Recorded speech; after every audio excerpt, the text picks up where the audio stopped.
Est-ce que c'est bon pour vous? Dites-moi, dites-moi, dites-moi. Oui! Ah! Ah formidable! J'ai eu un long moment de désespoir, ça ne marchait pas, alors j'ai redémarré. Donc allez, on y va. Ça s'appelle excellent! Donc bonjour, bienvenue dans ce webinaire sur renforcer votre adaptabilité et votre résilience face au changement. Là, je viens de vivre un truc super qu'on appelle la vallée du désespoir. Vous avez tout prévu et puis ça démarre et plus rien ne marche. Et à ce moment-là, on respire un grand coup, on réfléchit à ce qui se passe et on avance. Alors excellent. Ah, c'est un très bon exemple. J'étais prêt depuis une demi-heure et bah, quand ça démarre, il se passe rien. Donc je suis Jérôme Boquet, j'ai dirigé Ecos Concept et je vais vous partager, aujourd'hui, dans le temps dont on dispose, des bonnes pratiques, des éléments que l'on constate au quotidien. Alors juste un petit peu de promo et c'est normal. Je dirige Ecos Concept et notre particularité, mais on n'est pas seul, c'est qu'on n'est pas sur de la formation sur un sujet, mais qu'on renforce la capacité des personnes à réussir ses priorités, réussir les projets et cetera et que ce qui va être important, c'est pas ce que l'on fait, c'est ce qui va rester après. On utilise beaucoup la gamification, la pédagogie active et aujourd'hui, je vais vous partager ce que l'on utilise quand on accompagne des personnes.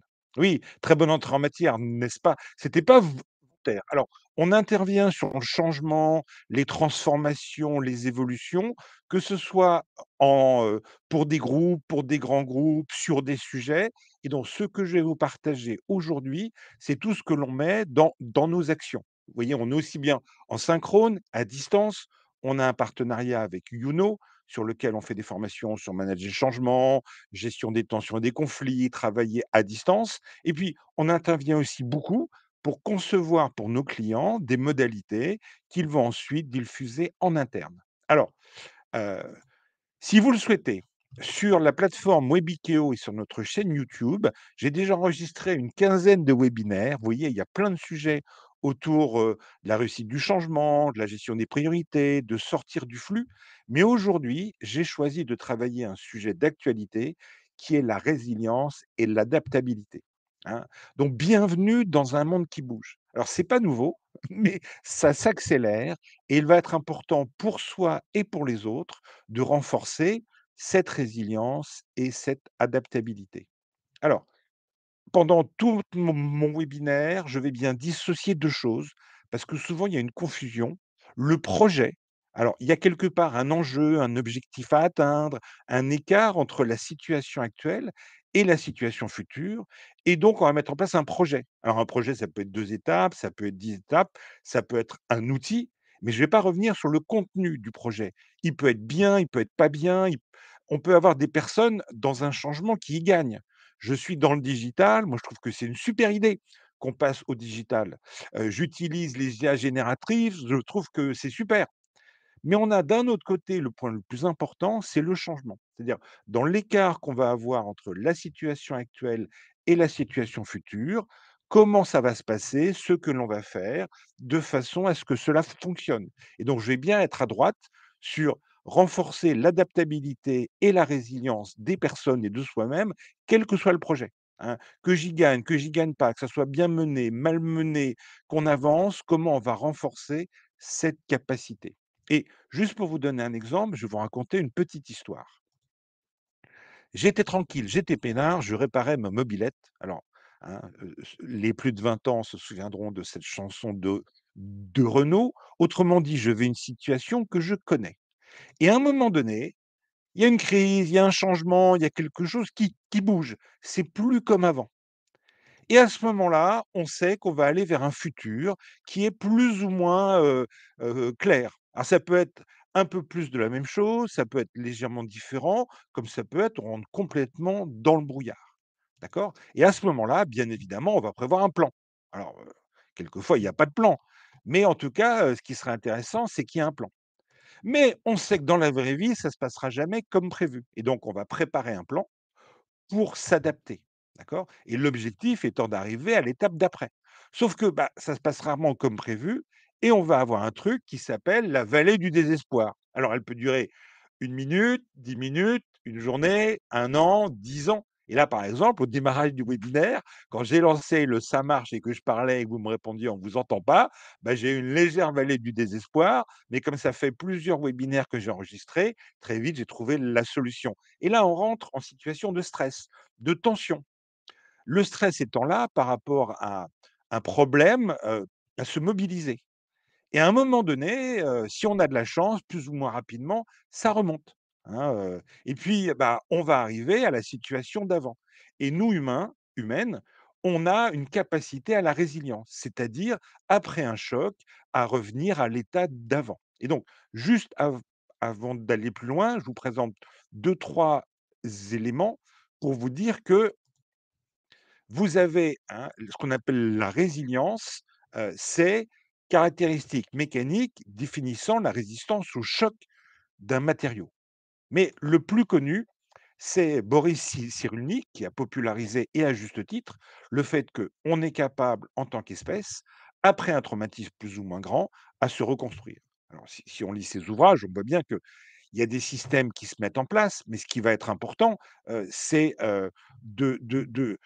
d'augmenter ça, d'accord? Il suffit pas d'attendre pour que ça revienne. Et on va avoir 2 notions différentes qui sont importantes. Vous avez le robuste, il encaisse les chocs, le chêne, et si on regarde l'histoire du chêne et du roseau, bah, le robuste, il encaisse, il encaisse, il encaisse, et à un moment donné, il se casse. Alors que le résilient, il va s'adapter, se suradapter. Alors, ça va être intéressant pendant un certain temps, mais le roseau va pas changer son environnement. Donc c'est bien la résilience, mais on va travailler aussi sur une autre notion qu'on va voir après, qui est: j'adapte et je m'adapte. Mais pas simplement je m'adapte, j'adapte aussi l'environnement. Je ne prends pas uniquement sur moi. Voilà, on continue, ça s'est bien passé, et moi ce que je constate dans beaucoup d'organisations, c'est quand ça va ou quand ça s'est bien passé, bah, on passe à la situation suivante. Et puis, bah, quand ça patine, quand ça marche pas bien, quand ça fonctionne pas bien, bah, pareil, on est en mode pompier, on intervient, on éteint le feu et puis on enchaîne sur une autre activité. Ou alors, ça s'est pas bien passé, mais on continue. Or, notre cerveau émotionnel va emmagasiner le fait que quand ça se passe pas bien, eh ben, il y a un danger. Et donc, il y a des personnes plutôt câblées pour voir le danger et s'en souvenir, et c'est important, et d'autres personnes qui auront plus une capacité à se projeter vers le futur. Et puis, bah, à force, on va développer ce qu'on appelle le sentiment d'inefficacité personnelle et collective, ou on le verra après, ce qu'on appelle la fragilité. C'est-à-dire, je me dis: «La prochaine fois, ça va mal se passer», et donc quand on va travailler l'adaptabilité et la résilience d'une personne et d'un groupe, on va partir de l'historique. Après tout, c'est normal, s'il y a eu des changements précédents qui ont été malmenés, mal vécus, que le groupe ou la personne se dise: «Ça va mal se passer». Mais ce qui est intéressant, c'est que nous, humains, hein, on peut très bien se souvenir de ce qui s'est pas bien passé et ne plus se souvenir ou ne pas avoir pointé ce qui a bien fonctionné. Donc ça sera important de travailler sur les 2. Et si on ne fait rien, bah, il y a un risque que ça continue, ça donne du stress, qui est: la prochaine fois où j'aurai la même situation, je ne me sens pas capable, je ne nous en sens pas capable. Et au bout d'un moment, on va avoir ce qu'on appelle la descente aux enfers. C'est-à-dire, eh bah, c'est la loose, hein. Alors, on peut très bien avoir des personnes individuellement qui se sentent capables, mais qui se disent collectivement: «C'est pas possible». Alors, si je continue, hein, on a bien vu qu'on avait ça. Par contre, bah, dans certains cas, et c'est ce qu'on va travailler, donc il y a bien la résilience, je me remets debout, mais ce qui va être important, c'est, bah, tenant compte de ce qui s'est passé, comment je vais adapter, heu, par rapport à la situation que j'ai vécue, mais aussi ce que je peux anticiper pour que la prochaine fois, ça se passe mieux. Et donc on aura plutôt un sentiment d'efficacité personnelle et ou collectif. On en est capable, on va y arriver. Mais on n'est pas sur la pensée magique, on est bien par rapport au projet. Si le projet est sympathique, s'il est utile, s'il est bien mené, ça sera plus facile que si le projet, n'est pas sympathique, n'est pas bien mené et que ça va mal se passer. Mais c'est bien 2 choses différentes. Et donc, on va avoir une notion, alors volontairement, c'est une notion que je vous présente là, mais c'est pas une notion qu'on utilise en formation, hein, c'est l'antifragilité. Je vous conseille, de lire, le livre, de Nassim Nicolas Taleb. Alors c'est un livre copieux, mais ce qui est intéressant, c'est qu'il dit: «L'inverse de la fragilité, c'est pas la robustesse». hein. Le L'antifragilité, c'est par rapport à une situation, je me renforce.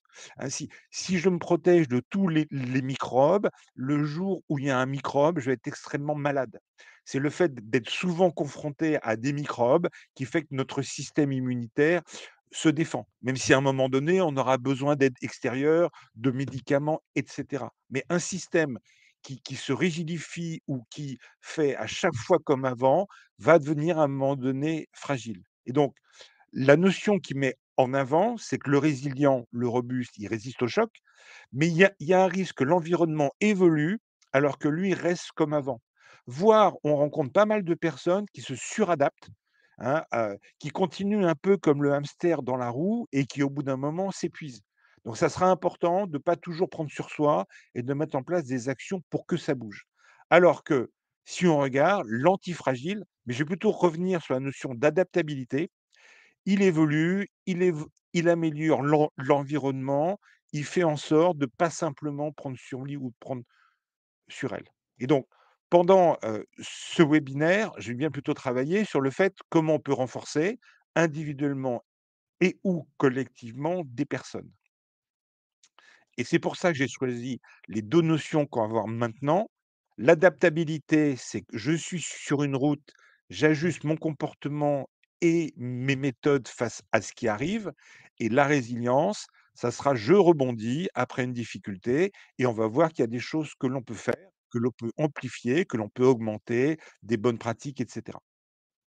Alors maintenant, je vous propose qu'on rentre un petit peu dans le détail, mais on va voir effectivement, hein, que par rapport à la même situation, bah, le capitaine Haddock et Tintin, ils ont pas la même façon de voir les choses et je n'ai pas d'a priori sur qui a raison, hein, peut-être que le capitaine Haddock, il a de l'expérience, il a déjà vécu la situation, il pense qu'il en est capable ou peut-être qu'il est trop optimiste et qu'il a pas vu le récif qui est devant lui.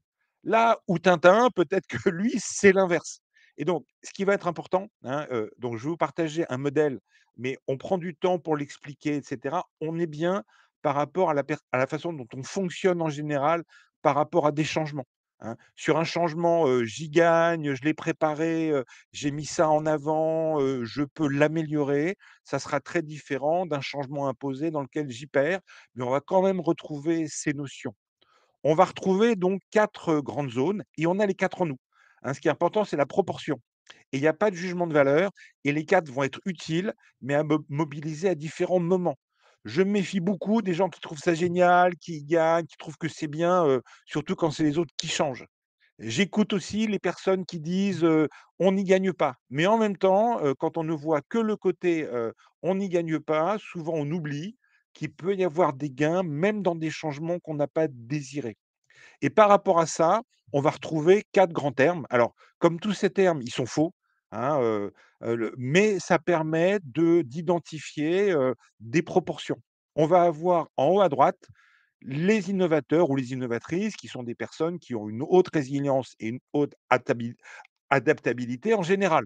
Attention, hein, des innovateurs sur un changement, sur un projet qui leur plaît pas, vont aller, en bas à gauche. On va avoir les stabilisateurs, les explorateurs et les vigilants. Et on doit passer par les 4 dimensions. Être vigilant par rapport à un changement, c'est important. Ça s'appelle cadrer, ça s'appelle regarder ce qu'il y a dedans. Explorer, c'est bien, mais à condition de pas simplement explorer en superficie. Et donc, par rapport à ça, on va retrouver 4 grandes notions et les 4 vont être importantes, hein, on va avoir en haut, des personnes qui sont plutôt moteurs, en bas à droite, des personnes qui vont plutôt essayer, en haut à gauche, des personnes qui vont essayer de préserver l'existant et en bas à gauche, des personnes qui vont identifier les risques. Et je vous ai mis et vous pourrez le reprendre, un tableau. Alors, on est d'accord, là, on est sur un webinaire de présentation, c'est clair qu'en formation, on n'utilise pas ces éléments-là. Vous allez avoir, je vous ai mis les avantages, les moments clés et les risques, hein, c'est pas au même moment. Les innovateurs ou le côté innovateur, c'est des personnes qui sont capables de s'adapter et qui sont capables de prendre des initiatives et de continuer même quand c'est difficile. Et ils seront super intéressants au lancement, avant et dans les moments où ça se passe pas bien. Attention, quand ils sont trop convaincus, qu'ils trouvent ça trop bien, ils risquent d'avancer en oubliant les autres et c'est pas parce qu'on a une autre résilience et une autre adaptabilité, qu'on est Wonder Woman ou Superman, quelquefois, à force de vouloir aller trop loin, ils se crament, ils s'épuisent et ils épuisent tout le monde. Donc par moment, il faut que l'innovateur, il lutte contre sa propension à vouloir aller trop loin. Vous avez ensuite l'explorateur. Alors, il sera très, très bien dans les phases d'expérimentation et d'émergence et on les voit, hein. C'est des personnes, ils testent des nouveaux outils une fois, 2 fois, 3 fois et puis ils en essaient un nouveau, puis encore un nouveau, puis encore un nouveau. Là où l'innovateur va plutôt essayer d'aller plus loin, va en choisir un et va essayer de l'essayer plusieurs fois. Donc c'est bien quand on est explorateur, attention au risque de s'essouffler, de lancer et qu'il se passe rien après. Vous avez ensuite les stabilisateurs et eux sont importants dans la phase de consolidation et dans la phase après la crise. Alors, le risque, c'est que, bah, dans un changement dans lequel ils gagnent pas tellement, ils se mettent à freiner et qu'ils reportent avec le fameux «encore un petit peu» qui a tué beaucoup d'organisations. C'est-à-dire que, bah, tant que ça fonctionne, je préfère un truc que je connais plutôt que quelque chose de nouveau. Alors d'un autre côté, quand on leur présente, bah: «Vous allez voir, on va tout changer, ça va être formidable, on va faire table rase du passé», c'est normal qu'ils freinent des cas de fer.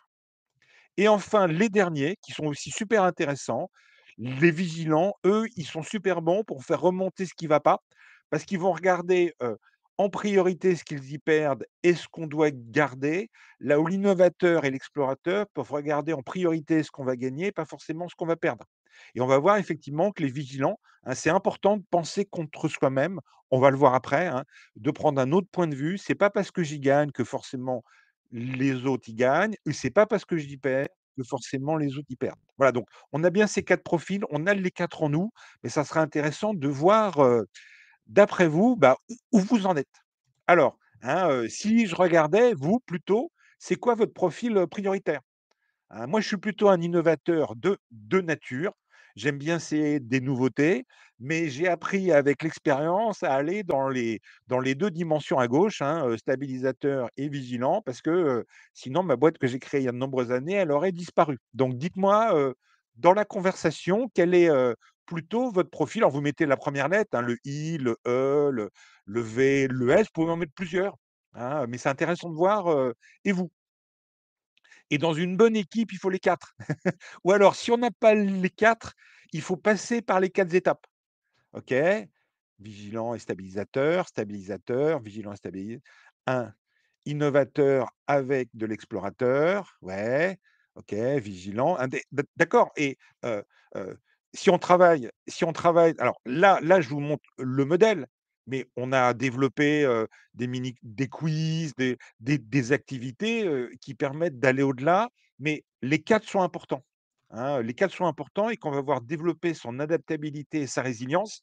Si j'ai une bande d'innovateurs ou d'explorateurs, je vais plutôt les faire bosser à posez-vous, arrêtez de lancer en permanence, arrêtez de vous épuiser. On est à absorber des choses nouvelles.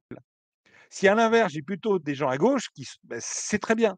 Maintenant, bah, comment on peut tester? Comment on peut y aller progressivement? Hein, donc là, voilà, hein, et les 4 sont importants, hein. Après, ça dépend des métiers. J'étais en réunion il y a quelques mois avec des gens qui étaient dans vous savez, tout ce qui est, intelligence artificielle générative, bah, eux, ils trouvent ça vachement bien parce que c'est des ingénieurs, ils y gagnent, hein, mais si on était sur une autre innovation, peut-être qu'ils trouveraient ça moins bien. OK? Voilà, donc ça serait intéressant de voir ça. Donc turquoise, oui, oui, après, hein et on est d'accord, hein, c'est pas je suis là ou je suis là et ça va être important d'aller dans les 4. Alors maintenant, et dans votre environnement, est-ce que, hein, vous êtes plutôt est-ce qu'il y a un décalage, pas de décalage? Est-ce que c'est proche? Hein, vous mettez alors zéro, il y a pas de décalage, vous êtes en phase avec votre environnement. 10, il y a un gros décalage, donc de 0 à 10, et dans ma pratique, mais dans la pratique aussi des personnes qui ont l'habitude, on va se caler. Dans un environnement, où on est très proche, on va rester tel quel, par moment on va freiner, par moment on va accélérer, hein, OK? Donc grande hein, voilà et c'est ça conduire le changement ou accompagner des personnes, c'est se dire: «Moi, peut-être que ma façon de faire naturelle, elle est là, mais c'est pas pour autant, OK?» Voilà. Et donc ça, c'est par rapport à tout ce que je vais vous montrer après, parce que j'ai détaillé le quoi faire, quand, mais peut-être qu'il y a des choses qui vont être tout à fait utiles avec des innovateurs et pas du tout utiles avec des innovateurs. Hein, pro bien calé, perso en décalage. Oui, oui, alors après, hein, on peut être au travail et en dehors du travail pareil. Est-ce qu'il faut s'adapter? Non, mais il faut avoir conscience que si on aime bien explorer, peut-être qu'au bout d'un moment, l'environnement peut trouver que c'est en même temps génial et en même temps, écoute, ça serait peut-être bien, que, tu arrêtes de changer en permanence tout ce qui est prévu. Voilà, ça s'appelle aussi la vie en société. Alors maintenant, ce que j'ai prévu, hein, c'est de rentrer dans le détail en vous donnant des choses opérationnelles, mais je vais plutôt rester sur le pourquoi et le quoi. Le comment, après, il suffit pas de le dire, vous voyez, hein, c'est pas une présentation, dans un webinaire. Oui, alors et on peut avoir un décalage avec sa hiérarchie, absolument, hein, je vois dans les commentaires, on peut avoir un décalage, hein, on m'a missionné pour lancer quelque chose, mon manager est un explorateur plus, plus, mais il a pas vraiment regardé ce que ça impliquait. Les collaborateurs qui ont rien contre l'innovation, mais les 3 changements précédents sont passés moyens, donc ils sont plutôt en mode: «Ouh là là, stabilisateur et vigilant». Bah, j'aurais pas la même stratégie que si j'ai une bande de gens qui passent leur temps à lancer des trucs et dans lequel le changement, ce sera qu'ils arrêtent un petit peu de changer. Et donc, par rapport à ça, ce que je vous propose, hein, c'est qu'on regarde un cas. Alors j'ai pris 2 cas simples, hein, pour que ça donne un peu de corps. Voilà, vous travaillez ou quelqu'un travaille depuis 3 ans sur une ligne de produits bien établie, une équipe qu'on connaît bien et puis votre entreprise décide de regrouper plusieurs départements pour travailler à distance avec des outils collaboratifs et un changement de référentiel méthodologique. Ça serait quoi vos conseils à donner à ce collègue pour, heu, pour réussir, l'adaptation à cette nouvelle situation? Hein. Alors oui, la hiérarchie toxique ne facilite pas un positionnement idéal, non, il n'existe pas. Mais ça serait quoi vos stratégies pour renforcer l'adaptabilité? Parce que moi, j'ai prévu des choses, mais je suis sûr que vous en avez d'autres. Alors, c'est quoi vos stratégies pour renforcer l'adaptabilité? Après, je vous en donnerai 3, qui sont 3 grandes stratégies, mais il y en a 50 000, hein. Donc, imaginez cette situation, qu'est-ce que vous conseilleriez à votre collègue?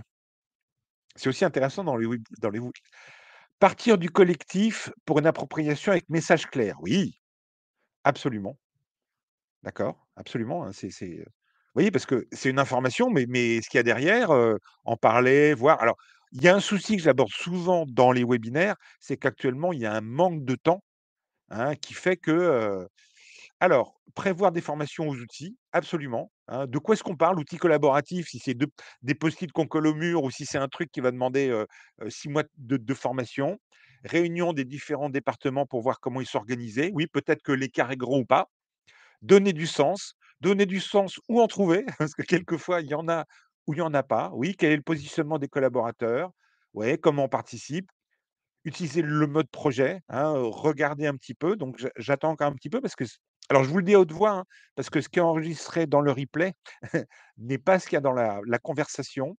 Communiquer sur l'objectif et l'intérêt, entendre les peurs et y répondre, oui. Temps convivial afin de permettre aux équipes de se rencontrer et d'échanger et tout ce que vous allez dire, c'est très bien, on est d'accord, mais actuellement, il y a vraiment un manque de temps, beaucoup de gens qui sont dans le run et ça implique un effort de retrouver ce temps-là.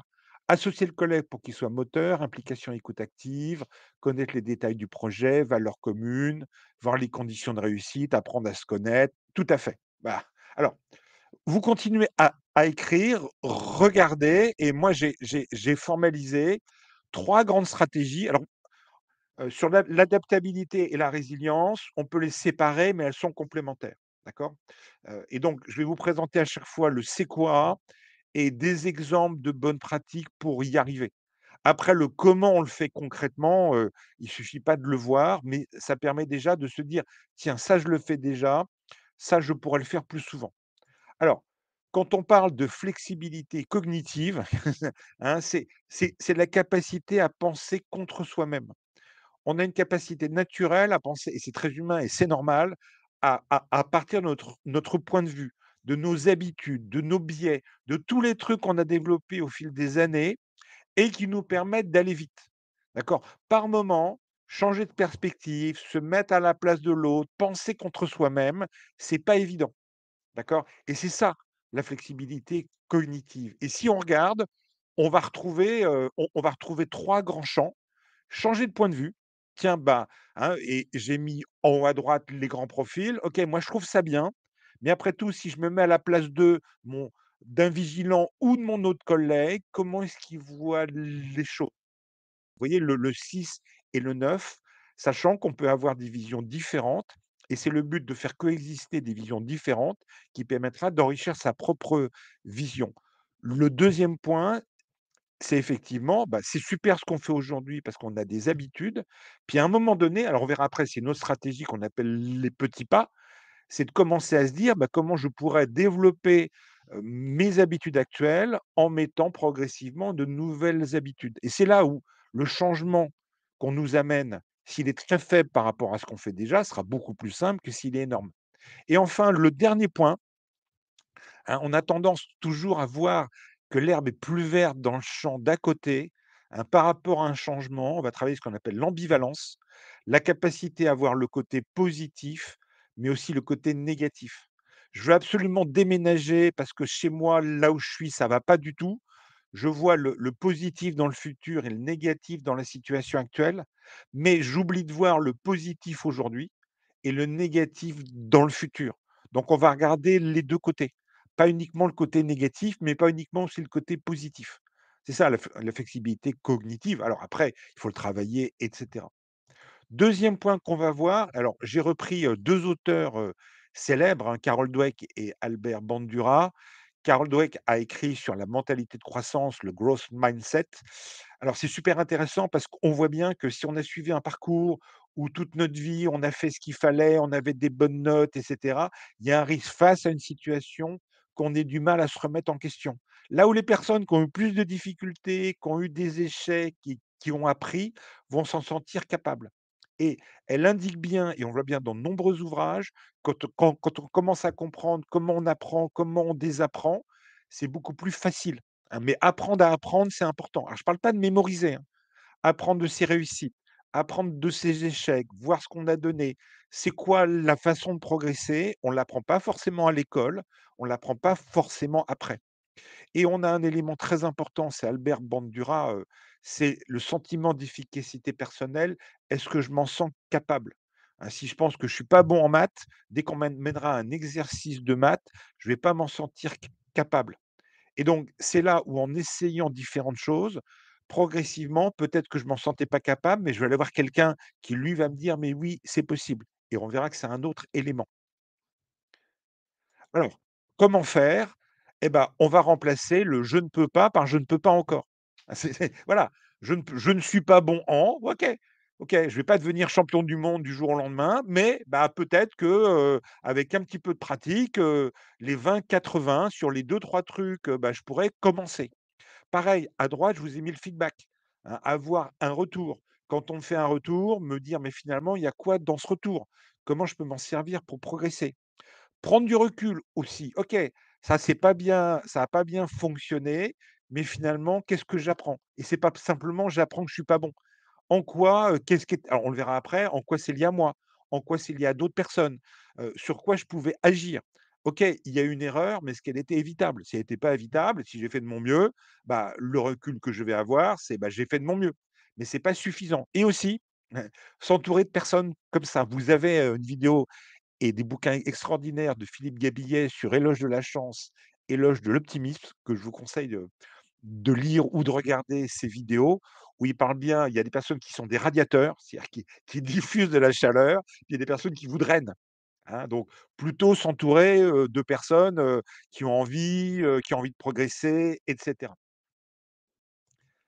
3e élément, hein, la stratégie des petits pas, hein, les petits pas. Souvent, on a des ambitions énormes et on a peu de bande passante. Moi, je suis souvent impressionné par les managers lancent de en France, on est les rois et les reines «on va tout changer» et puis quand on revient une semaine plus tard, bah, rien, parce qu'on a des ambitions irréalistes. Donc c'est bien d'avoir des ambitions fortes, mais c'est quoi la prochaine étape? La prochaine étape qui va permettre de réussir, de donner sa chance au produit, comme on dit. Et on va retrouver là, ce qu'on appelle la stratégie des 4 P, le plus petit pas possible. Qu'est-ce qui permettra d'avancer, de tester, de donner la chance de réussir et puis, OK, je voulais aller en haut de l'Everest, mais pour l'instant, c'est chouette, je suis arrivé au camp de base et j'ai survécu. D'accord? Et aussi, comme on est câblés, nous humains ou humaines, pour, noter aussi nos réussites. Parce que sinon, émotionnellement, on va garder nos échecs, mais on va louper nos réussites. Et quand on accompagne des équipes dans des changements, des transformations ou dans de la formation, c'est important, que les personnes prennent conscience qu'elles ont fait plein de réussites.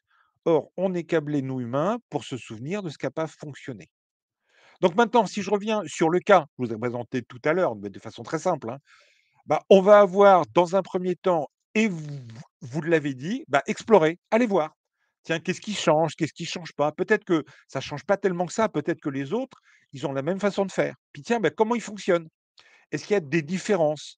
Et puis, bah, tiens, dans la façon, qu'ils ont de faire, qu'est-ce qui pourrait m'aider? Mais aussi, en quoi je pourrais leur proposer des choses que peut-être ne connaissent pas. Voilà, hein, c'est pas simplement de s'arrêter à ce qu'on pense et souvent on peut découvrir qu'au-delà des apparences, il y a bien moins d'écart que ce qu'on imaginait ou plus. Deuxième point, sur la mentalité de croissance, se dire, bah, à un moment donné, voilà, bah, j'ai 2 solutions, soit j'attends et puis ça va pas bien se passer, soit je me dis, bah, comment je peux en faire quelque chose? Bah, je vais peut-être me former, sur un bout d'œil, je vais apprendre un outil machin, de façon réaliste, de façon à ce que ça se passe bien. Et comme vous l'avez évoqué, la méthode des petits pas, bah, je vais y aller progressivement, je vais tester et puis, je vais en parler avec 2 collègues et puis je vais faire un retour, en équipe sur ce qui fonctionne, mais aussi ce qui fonctionne moins bien, hein, parce que c'est important aussi de parler de ce qui fonctionne bien et comment on pourrait faire pour l'améliorer. Alors, il y a le fait de le faire et il y a aussi le fait d'avoir du temps pour le faire. Voilà, donc ça, c'est on va dire que c'est les grands éléments de l'adaptabilité, mais on va retrouver, ils sont complémentaires de la résilience. Mais dans la résilience, on va avoir quand même d'autres dimensions. On est plutôt sur moi par rapport au sujet. Alors si vous avez des questions, hein, s'il y a des points que vous souhaitez que j'aborde, notez-les dans le chat pour que j'y réponde après. Donc la résilience, c'est rebondir après une difficulté, hein, et là, j'ai pris un autre cas, hein, qu'on va retrouver. Alors voilà, vous managez une équipe de 10 personnes, et vous apprenez que du jour au lendemain, que votre entreprise va tout restructurer et avec beaucoup d'incertitudes, d'accord? Et ça génère du stress parmi les collaborateurs. Alors, hein, et vous voyez le principe de la résilience, ça va être de rebondir par rapport à un choc. Alors à votre avis, quels seraient les éléments particuliers à faire dans cette situation? Hein, donc on a bien l'adaptabilité, on est d'accord, mais il y a aussi la résilience. Ça pourrait être quoi? D'après vous, pareil, vous avez le chat et ensuite je vous présenterai, quelques exemples de ce qu'on peut faire. Alors, nous avons un travail sur soi-même, mais si les autres ne bougent pas, quelles sont les conséquences? C'est là où on ira dans l'adaptabilité. Mettre en avant l'opportunité d'évoluer sur son poste, oui, absolument. Alors, on va regarder aussi, hein, on est bien d'accord, les 2 sont complémentaires. Prendre des risques, oui, hein, des risques limités, hein, on retrouvera les 4 petits pas. Vous voyez là, hein, je les ai dissociés, mais les 2 sont complémentaires. Nécessité de rassurer, absolument, absolument. Demander un rendez-vous avec la hiérarchie afin de clarifier la restructuration, oui, parce que, hein, peut-être qu'elle impacte énormément l'équipe ou pas. Rassurer, donner un cap à atteindre. Une fois qu'on a identifié ce qui va changer, définir des actions de façon à ce que, OK, on change, mais on pense qu'on va y arriver. Se lancer, absolument, continuer. Évaluation du changement, tout risque de changement comporte des opportunités.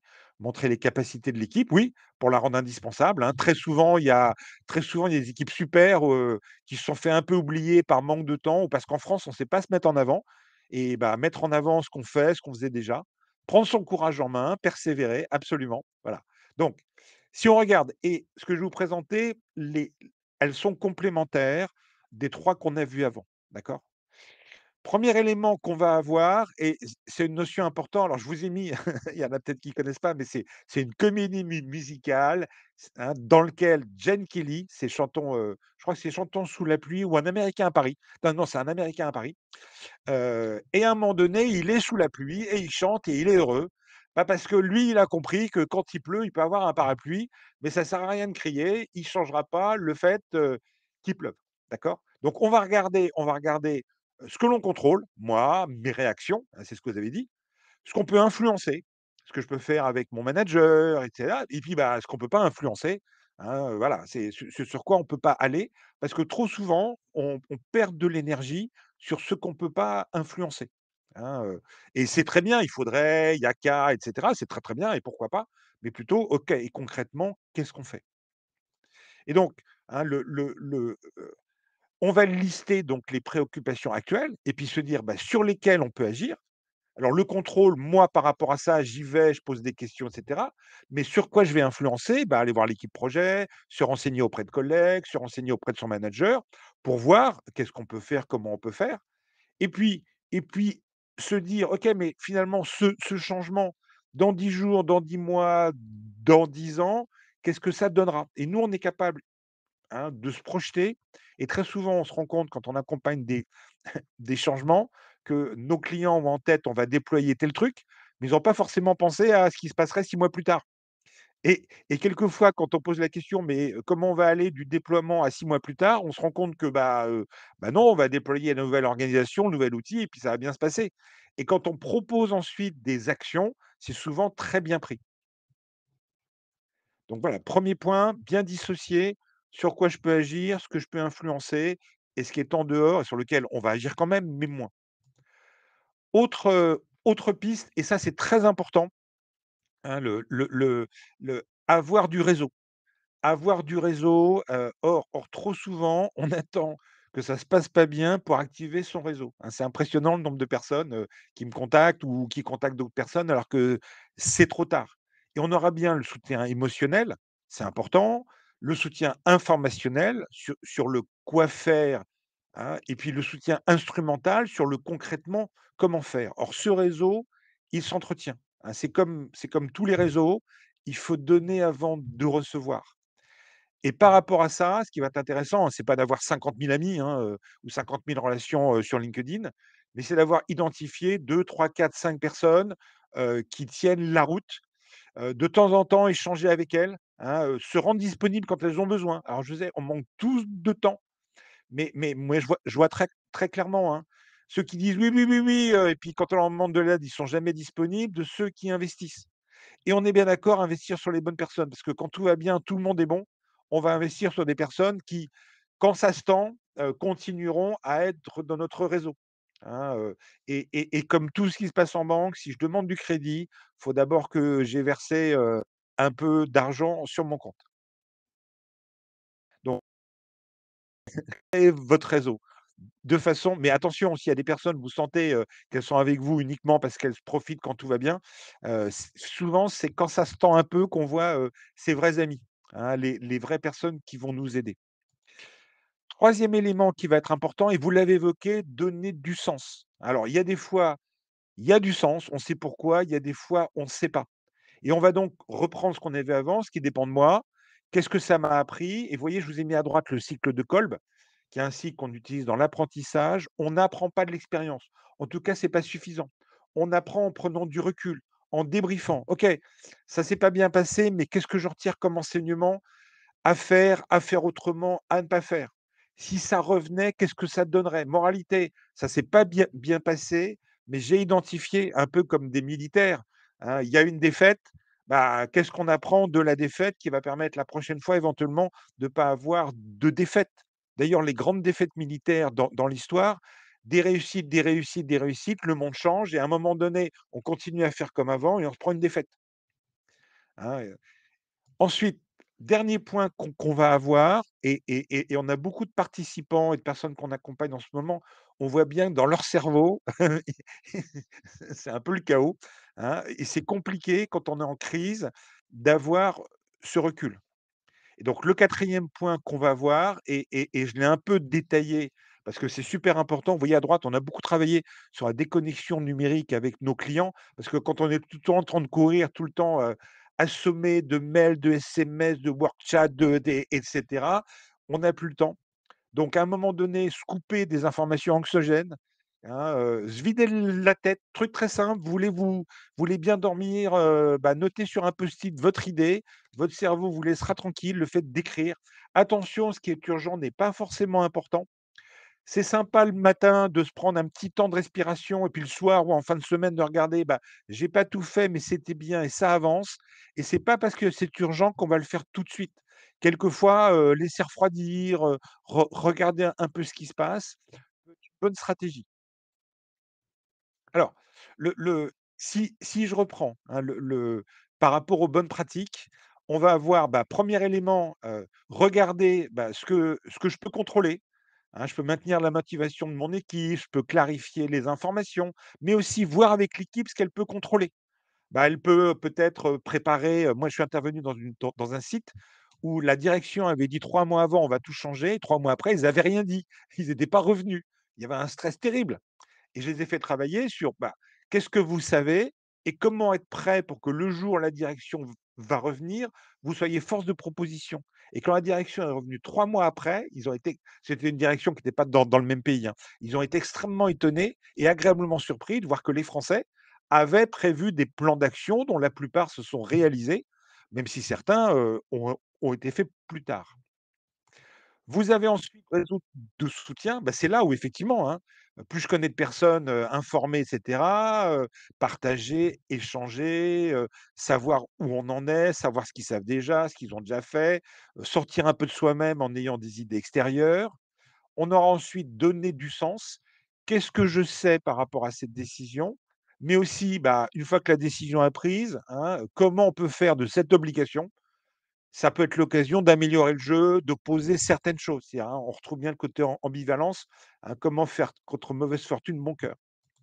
Et enfin, le dernier point, pas vouloir tout faire, noter 2 ou 3 priorités de la semaine et se dire, on revient sur les petits pas, hein. Il vaut mieux faire un petit pas qu'on mène au bout que d'en lancer 50 000 sur lesquels on n'avance jamais.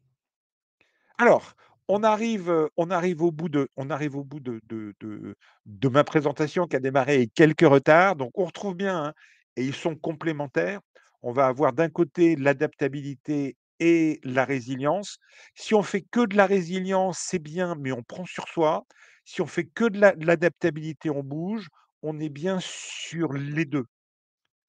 Alors maintenant, est-ce que vous avez des questions? Hein, et on est bien d'accord. Alors pour ceux qui sont arrivés un petit peu plus tard, je différencie bien le projet, qui est ce qui va changer, du changement. Hein, pour moi, l'adaptabilité et la résilience, on va la travailler quel que soit le projet.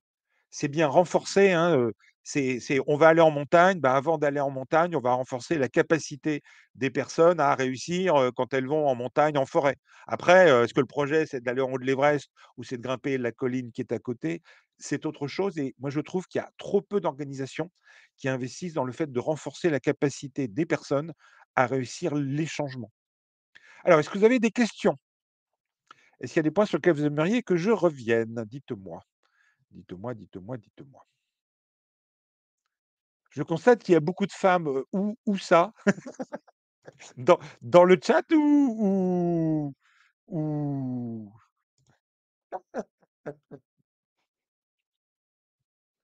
qui interviennent? Ah oui, alors, voilà. J'ai pas regardé, mais peut-être, bah, très bien, très bien. Est-ce qu'il y a d'autres questions? Est-ce qu'il y a d'autres questions? Plus que les hommes. Même constat, voilà. Mesdames, mais messieurs aussi.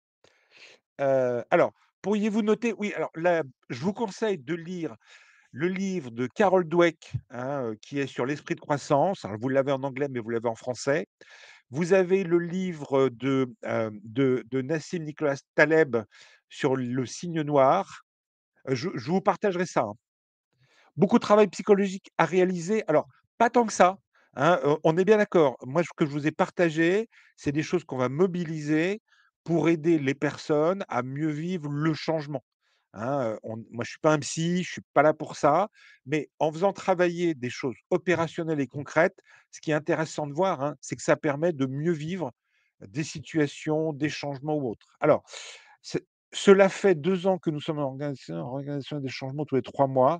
Oui, ce qui manque beaucoup, dans les changements, c'est une période de pause.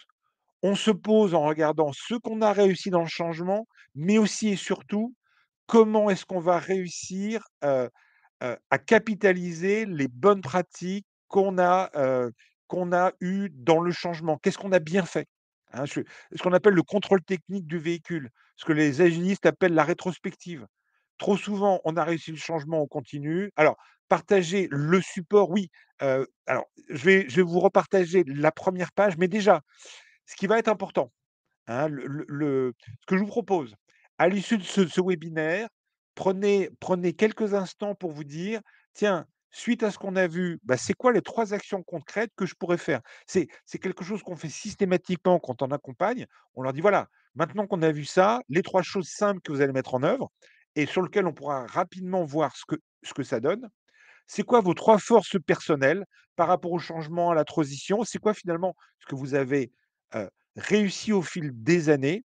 Et puis, bah, est-ce que vous avez identifié 3 personnes avec lesquelles vous pourrez échanger? Alors, je reviens juste sur la première page pour avoir mon support, c'est ah! Zut, mince. Ah! Zut, qu'est-ce que j'ai fait? Voilà, heu, pouf, non, voilà. Vous l'avez en bas, c'est mon mail, bocquet@eicos-concept.com où vous avez au-dessus, un bouton permettant, que je reçois envoyez-moi la présentation. Alors, est-ce qu'il y a des questions? Ce qui m'a demandé beaucoup d'efforts, c'est de changer ma personnalité empathique à la demande de ma hiérarchie.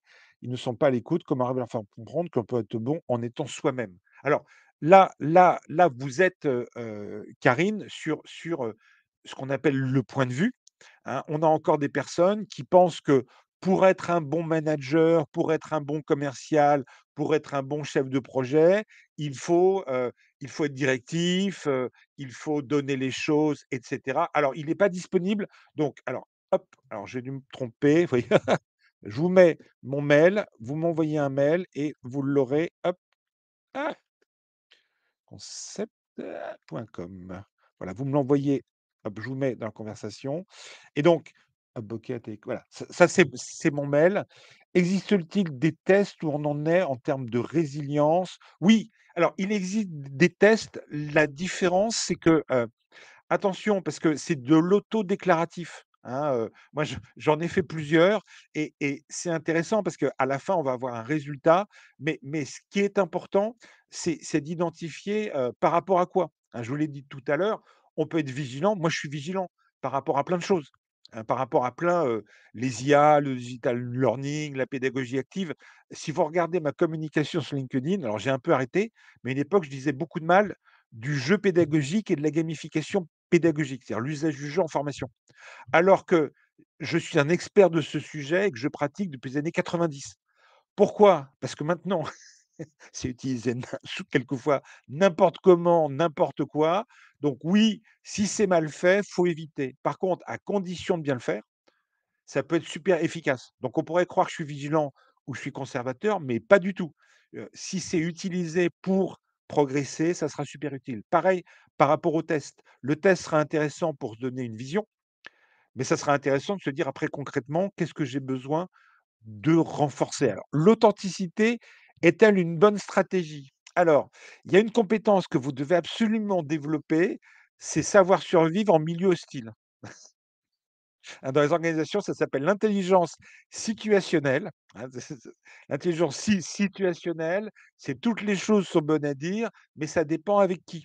Dans un environnement où si on est authentique, si on fait une erreur, on sera accompagné, on sera aidé, oui.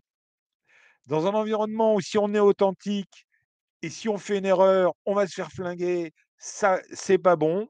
Bah, soit on s'adapte à l'environnement et je vous déconseille l'authenticité, soit alors vous changez l'environnement, soit alors vous changez d'endroit, hein.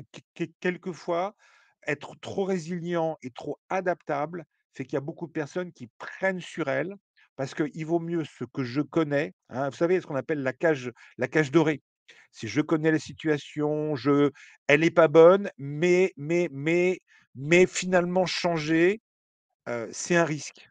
Alors, j'ai pas de souci avec les personnes qui restent, mais quelquefois aller voir dehors, se renseigner, permet de se dire: «Bah, finalement, chez moi, c'est pas si mal» ou alors de commencer à aller voir ailleurs, d'accord? Être un couteau suisse est fort utile. Alors, on arrive au bout du temps imparti. Moi, je peux encore rester, hein. C'est un sujet, on pourra passer 2 heures. Ah mais alors j'ai démarré avec un peu de retard, donc vous verrez alors je vais essayer d'enlever dans le replay les 3 premières minutes où je parle tout seul et il y a pas de micro, hein, mais donc voilà, vous en m'envoyant un message à bokeh@eikos-concept.com ou en regardant le début du replay, vous verrez mon adresse. Je vous partagerai avec plaisir mon support, hein, que j'ai formalisé pour ce webinaire, hein. On est d'accord, quand on intervient chez Ecos Concept sur ces sujets-là, on fait pas un webinaire, hein, j'ai réalisé ça pour vous, hein. Typiquement, ça s'appelle un cours, hein, mais non, on va bosser sur concrètement et éventuellement, on va dire: «Tiens, à ce moment-là, ça s'appelle la stratégie des petits pas, ça s'appelle ceci, ça s'appelle cela», hein. Alors dernier point, si vous souhaitez non, là, c'est le début de ma présentation. Ah, je suis perdu là. C'est pas grave, mais tout va bien. Attendez, hop, je vais aller au bout. Voilà. Dernier point, donc si vous pensez qu'il y a des personnes que ça peut intéresser, que si vous voulez approfondir le sujet, contactez-nous, contactez-moi. Vous avez les éléments au début de ma présentation, hein. On existe depuis un certain nombre d'années et on travaille sur de nombreux sujets. On travaille avec beaucoup de clients extrêmement différents. Sur ce, je regarde s'il y a encore une dernière question. Voilà, mais je souhaitais faire une présentation, qui soit en même temps utile, opérationnelle, voilà. Excellent. Oui et adaptation au changement, mais en moi-même, j'étais là: «Mince», puis je me disais: «Bah, voilà, c'est un bon exemple de hop, tu lances le truc et puis plouf». Voilà, ça s'appelle l'expérience, ça s'appelle, on apprend en faisant. Merci à vous, merci de votre participation et puis, si vous allez sur LinkedIn, je partagerai cette vidéo. Je vais la mettre sur notre chaîne YouTube et je vais voir si je peux la mettre maintenant sur Webikio parce que je me suis rendu compte que je ne l'ai pas fait. Merci, merci, dynamique, intéressant. Ah, formidable. Merci pour vos feedbacks. Allez, je compte jusqu'à 5. J'arrête l'enregistrement. Si vous voulez qu'on échange, contactez-moi, c'est avec plaisir. C'est des sujets qui me passionnent et il y a plein d'autres vidéos sur la chaîne Webikio et il y a plein d'autres vidéos sur notre chaîne YouTube qui est Eco Concept. Allez, 5, 4, 3, 2, 1. Merci, bonne journée, au revoir. Et puis, hein, bonne résilience. J'arrête.